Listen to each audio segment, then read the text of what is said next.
Hello, and today I'll be taking a look at the LEGO Legends of Chima Speedorz Banana Bash Set. This is set 70136.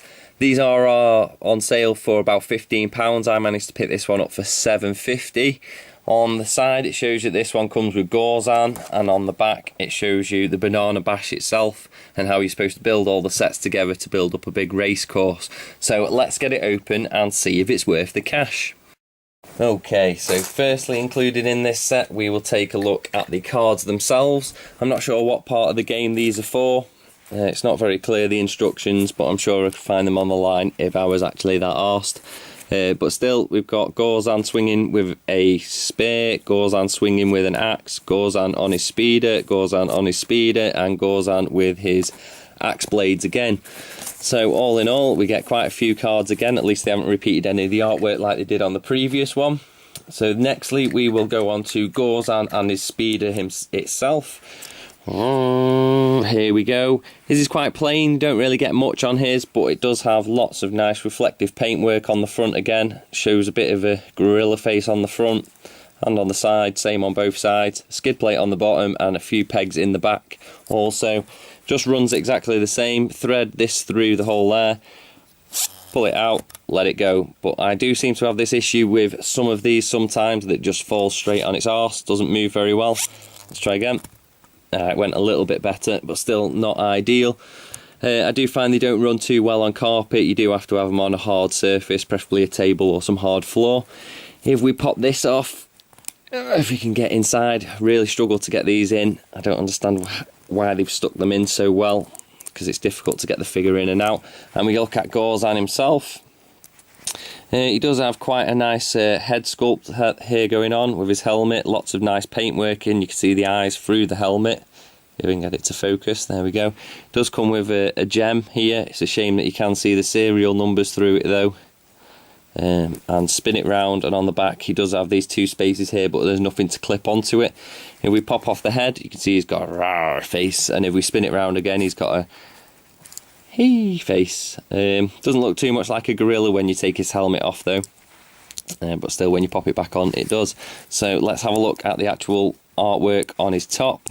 Again, that's very nice, goes all the way down to the feet, show his paws, knee pads, lots of detail, very, very well done in their legs there. If you can see it, we can get the light into there. There we go, that's a bit better. You can see some there. The chest, I'm sure we've seen this chest before actually, just somewhere painted slightly different, and on the back again, lots of nice detail in there. So all in all, I'm happy with the minifigure. Definitely fits in with the Chima line that we've seen so far.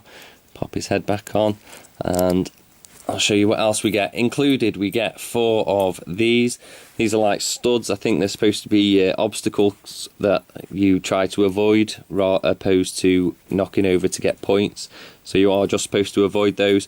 Just the clear pieces we've seen, a plate, and also a spike going into the top of them. Also included in this set, as we've seen before, we get quite a few pieces of these. That's an extra stud stuck on the top there. So I think these are supposed to be a point system. And then if we look at Goraz's axe, hammer, I'm not sure what this one is, but still it looks okay-ish, not the best looking one to me. This one looks a lot better in my opinion. You can see the axe heads there, and he does hold them very well.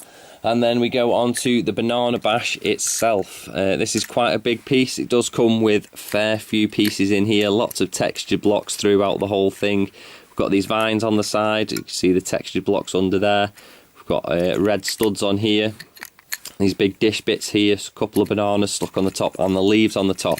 And the idea of this is, when you hit these plates on the side, it causes that to rock up and down, and you put a ball on the top, which I think is supposed to be a chi ball, and then it pops it off. But to try and get hit as hard as you actually have to get it to pop off, and how accurate these actually are, I'd say it's going to be quite a difficult challenge. I wouldn't say that the ball's going to come off from hitting that. I'd say the ball's just going to come off from you actually crashing into the whole thing in general. This, although it does come with a lot of parts, it does look quite nice. It doesn't really mean much to me. Definitely could get use out of the parts again, other than using it for the Speedorz racing and game itself. But I don't think it particularly looks like anything in general. It doesn't look like a tree, and it doesn't look like, I don't know, anything really in general, apart from it having leaves and bananas on it. Would I pay £15 for this? Would I bollocks? Basically, I'd probably happy paying the £7.50 for it. Wouldn't really pay any more than that. But still, it's not the best one out of the set, as you only do get one minifigure and you do only get one speeder. But if you're into playing the game, maybe it just makes it a little bit more interesting, and if you are good with these, then this probably come in quite handy. Thanks for watching. Don't forget to like, comment and subscribe, and I'll see you next time for more Rawpain reviews. Ooh, banana.